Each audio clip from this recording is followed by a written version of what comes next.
అనవసరానికి ఒక రకంగా మన అవసరం అయిపోయిన తర్వాత ఒక రకంగా మాట్లాడినప్పుడు ఖచ్చితంగా అలాంటి వస్తుంటాయి. ఎందుకంటే మన భారతదేశంలో రకరకాల పార్టీలు ఉన్నాయి. ఒక పార్టీకి నచ్చే ప్రసక్తే లేదు, నచ్చదు కూడా. ఎందుకు నచ్చుతుంది? నా పార్టీ నాదే, ఇంకోటి పార్టీ ఇంకోటిదే. ఎవరి పార్టీ వాళ్ళదే, ఎవరి పార్టీ వాళ్ళకి నచ్చుతుంది తప్పితే ఇప్పుడు అందరం మేము ఇప్పుడు ఇక్కడ ఉన్న వాళ్ళు మాట్లాడుతున్న వాళ్ళు అందరం ఏపీనే. నేను ఏపీనే, గురుమూర్తి అన్న ఏపీనే, రవికిరణ్ సోదరుడు ఏపీనే, ఇప్పుడన్నా ఏపీనే. కానీ నలుగురు 4 పార్టీల్లో ఉన్నాం. పార్టీల పరంగా మాట్లాడుతున్నామా ఇక్కడ, లేకపోతే నా రాష్ట్రం గురించి మాట్లాడుతున్నామా? నా రాష్ట్రం గురించి మాట్లాడే పరిస్థితి ఉండట్లా. పార్టీల పరంగానే మాట్లాడతాం. నా రాష్ట్రానికి ఇబ్బంది జరిగినా, నా రాష్ట్రానికి అన్యాయం జరిగినా కానీ నా పార్టీ స్టాండ్ అంటే పార్టీ స్టాండ్ మాట్లాడుతున్నాం తప్పితే వ్యక్తిగతంగా మనం మన ప్రాంతం నష్టపోతుంది అని మాట్లాడేటటువంటి ధైర్యం కూడా చేయలేని పరిస్థితుల్లో ఇవాళ ఈ సోకాల్ రాజకీయ నాయకులందరూ కూడా ఇరుక్కుపోయి ఉన్నారు. ధైర్యంగా పార్టీని ఎదిరించి పార్టీ ఏం తీసుకున్నా కానీ ఆ పార్టీ తీసుకున్నది వాస్తవమా కాదా అని మాట్లాడగలిగేటువంటి పరిస్థితి ఉన్నప్పుడు మీరు అన్నట్టుగా దమ్ముందా, ఎదిరించాలా అనేది అప్పుడు వస్తుంది. ఇవాళ తమిళనాడు వాళ్ళు ఎదిరిస్తున్నారు, పంజాబ్ వాళ్ళు ఎదిరిస్తున్నారు, మీరు ఆంధ్ర బ్యాంక్ ఎందుకు తీసేస్తారంటే ఒక రకంగా నాకు కూడా అది బాధ వేసింది. ఆ బ్యాంక్ తీసేస్తున్నారు. ఏనాటి నుంచి మన పుట్టక ముందు నుంచి ఉంది అది. మరి అదంటే నష్టాల్లో ఉందంటే నాకు తెలిసినంత వరకు అది పెద్ద నష్టాల్లో ఉన్నట్టుగా నాకు అంత అవగాహన లేదు. కానీ నాకు తెలిసినంత వరకు నష్టాలు అయితే ఉండవు. ఎందుకంటే సో మెనీ బ్రాంచెస్ అదే, అది చాలా పెద్ద ఇన్స్టిట్యూషన్ అయింది. నష్టాల్లో అనుకోవట్లా. గాది వెంకటేశ్వర గారు, ఫైనాన్స్ మినిస్టర్ చెప్పేది ఏంటంటే నష్టాల్లో ఉన్నదని. మరి అలాంటి నష్టాల్లో పిఎన్బి కూడా ఉంది, పంజాబ్ నేషనల్ బ్యాంక్ ఉంది, Bank of Maharashtra has experienced losses, and Tamil Nadu నుంచి ఉన్న ఇవి బ్యాంకులు కూడా కొన్ని ఇండియన్ బ్యాంక్ క్లాసెస్లో ఉంది. ఇండియన్ బ్యాంక్ పేరు మార్చారా? అంటే కేవలం ఆంధ్ర అంటే అలుసా. సరే, మనం అది ఇంకో రోజు మాట్లాడుకుందాం ఖచ్చితంగా. ఈ ఎలకేషన్స్ దగ్గరికి వచ్చేప్పటికీ మన దగ్గర నుంచి కంట్రిబ్యూషన్ ఎంత, మనకు వస్తున్నది ఎంత, వాటా ఎంత? బీమార్ స్టేట్స్ ఎన్నాళ్ళు బీమార్ అండి, ఎన్నాళ్ళు మోయాలండి? ఉత్తరప్రదేశ్ని, బీహార్ని, లేకపోతే మధ్యప్రదేశ్ని, వెస్ట్ బెంగాల్ అయితే నా have soft corner for west Bengal. ఎందుకంటే 70 ఏళ్ళుగా అక్కడ అభివృద్ధి అనేది లేదు కాబట్టి వాళ్ళని మనం సపోర్ట్ చేయాలి. అవసరం అయితే ఇంకో రూపాయి ఎక్కువ వేసిన సపోర్ట్ చేయాలి వెస్ట్ బెంగాల్ని ఇవాళ ఉన్న పరిస్థితుల్లో.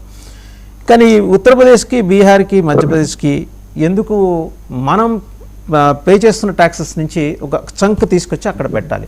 నేను సౌత్ ఇండియా, నార్త్ ఇండియా అనే విభజన తీసుకున్నాను. South of India, north of India అంటాను, కానీ సౌత్ ఇండియా, నార్త్ ఇండియా అనేవి అయితే లేవు నా వరకు అయితే. నేను ఆ విషయంలో నాకు క్లారిటీ ఉంది. వెంకటేశ్వర గారు, ఇప్పుడు ఏమవుతుందంటే మనకి ప్లానింగ్ కమిషన్ పోయింది, ఇవాళ ఫైనాన్స్ కమిషను, ఇట్లా నీతి ఆయోగ్, ఇట్లా మనకు రాజ్యాంగబద్ధంగా ఏర్పడినటువంటి కొన్ని సంస్థలు కొన్ని పారామీటర్స్ పెట్టుకున్నప్పుడు ఆ పారామీటర్స్ లో పెడుతుంది ఎవరు? అక్కడి నుంచి కదా రావాల్సింది. ఇందాక చూపుడని చెప్పాడు ఏం చేస్తున్నాయి పార్లమెంటరీ కమిటీలని. ఇప్పుడు ఫైనాన్స్ కమిషన్ రాగానే ఫైనాన్స్ కమిషన్ వాళ్ళ సొంతది కదా, నిర్ణయాలు ఎక్కడి నుంచి వస్తాయి? దాంట్లో పెట్టేటటువంటి మనం కండిషన్స్ కానీ, రూల్స్ కానీ, రెగ్యులేషన్స్ ఇవన్నీ ఎక్కడి నుంచి వస్తాయి? పార్లమెంట్ నుంచి కదా వచ్చేది. అప్పుడు వీళ్ళందరూ కూడా నోరు మూసుకుని కూర్చోబెట్టి ఇలాంటిది డిస్క్రిమినేషన్ వస్తుంది. మన ప్రాంతాల నుంచి వెళ్ళినటువంటి ఈ సోకాల్డ్ ఈ రిప్రజెంటేటివ్స్ అక్కడ నోరెత్తి మాట్లాడే పరిస్థితి ఉండట్లేదు కదా. ఇక్కడ ఇవాళ ఆలోచించాల్సిందంటే మనం సింపుల్ గా వరకు నార్త్ ఈస్ట్ అనేది కాదు, మనం ఎలాంటి నాయకులను ఎన్నుకుని అక్కడ పంపిస్తున్నాం. వీళ్ళు నోట్లో నుంచి అక్కడ మాట వస్తుందా? వీళ్ళు అక్కడ పార్లమెంట్ సెషన్స్ లో పాల్గొని ఏదైనా ఒక పాలసీ తీసుకుంటున్నప్పుడు ఆ పాలసీలో ఏంటి నా ప్రాంతానికి ఇది ఉపయోగపడుతుందా, నా ప్రాంతానికి నష్టం జరుగుతుందా ఏంటి అని చెప్పేసి కూర్చుని దాన్ని అవగాహన చేసుకుని వాయిస్ రైజ్ చేసి మాట్లాడుతున్నటువంటి రిప్రజెంటేటివ్స్ మన వైపు నుంచి అక్కడ ఉంటున్నారా? ఇది కదా మనం చర్చించాల్సింది. ఇప్పుడు మనకి 25 పార్లమెంట్లు ఉన్నాయి. 25 పార్లమెంట్లో నుంచి వెళ్ళి కూర్చున్న అక్కడ ప్రాంతం గురించి మాట్లాడుతున్నారా? వీళ్ళు నోరెత్తకుండా అక్కడ కూర్చుని ఏదంటే దానికి చేయెత్తి, లేదంటే పార్టీల పరంగాను కూటమిల పరంగాను విడిపోయి ఆ కూటమి కొంటే ఈ కూటమి ఆడుతుంది, ఈ కూటమి ఆడుతుంది, ఇట్లా ఉన్నప్పుడు ఇంత జరుగుతుంది కదా. మరి అదేమి ఫైనాన్స్ కమిషన్ అట్లా దిగి రాలాది, దాని రూల్స్ రెగ్యులేషన్ రాసుకుంది మనమే కదా. ఆ రాసుకున్నప్పుడు ఎట్లా చేస్తున్నారు అనే అవగాహన మన రిప్రజెంటేటివ్స్ కి ఈ పార్లమెంట్ కూర్చోవడం లేనప్పుడు మనం ఇట్లా చర్చించుకోవాల్సి వస్తుంది. ఎవరు నిందించాలి? వాళ్ళ ఎవరు నిందిద్దాం? మాట్లాడితే బీహార్కి పెట్టచ్చు, మీరు అన్నారు ఏదో వెస్ట్ బెంగాల్కి సాఫ్ట్ కార్నర్. ఎందుకు సాఫ్ట్ కార్నర్ ఉండాలి? వై? ఇక్కడ నేను కష్టపడి నేను సంపాదించింది నా ప్రాంతానికి ఉపయోగించుకుంటాం కదా. నేను ఇక్కడ కష్టపడి నేను ట్యాక్స్ కట్టి ఈ ట్యాక్స్ తీసుకెళ్లి వెస్ట్ బెంగాల్ పెట్టాల్సిన అవసరం నాకే. నా ప్రాంతీయవాదం ఉంటుంది ఖచ్చితంగా. నా ప్రాంతం అభివృద్ధి చెందకూడదా? నాకు ఇవాళ గుంటూరులో ఇంకా నాకు మురిగే ఉంది. ఎందుకు తీసుకెళ్ళాలి? నా గుంటూరు బాగా చేసుకోకూడదా? నా గుంటూరులో కాలువలు కట్టుకోకూడదా? ఇలాంటి వాదన ఖచ్చితంగా వస్తుందండి. దీనికి నేను అనేది ఏంటంటే, మనం పంపిస్తున్నటువంటి ఈ పొలిటికల్ రిప్రజెంటేటివ్స్ ఏం చేస్తున్నారు అక్కడ, ఎలాంటి అక్కడ పంపిస్తున్నామని ప్రజలు ఆలోచించారు ఒకసారి. ఎవరికి ఓటేస్తున్నాం మనం? వాడు పార్లమెంట్ లో మాట్లాడగలిగేవాడా, మాట్లాడలేనాడా? ఊరికిన పార్టీ మీద అభిమానంతోనో లేదంటే ఆ డబ్బులు తీసుకునే అభిమానంతోనో ఉద్దేశం వాడు అక్కడ పంపిస్తే ఏం చేస్తున్నారు?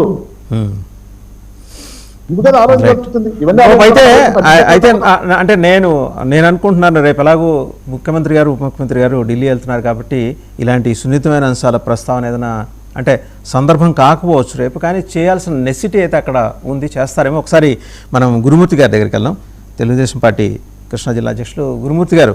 So we have a detailed discussion అండి దీని మీద. మనం ఎంత కంట్రిబ్యూట్ చేస్తున్నాము, మనకి ఎంత వస్తుంది, మనం రూపాయి ఇస్తుంటే మనకి 10 పైసలు వస్తుంది.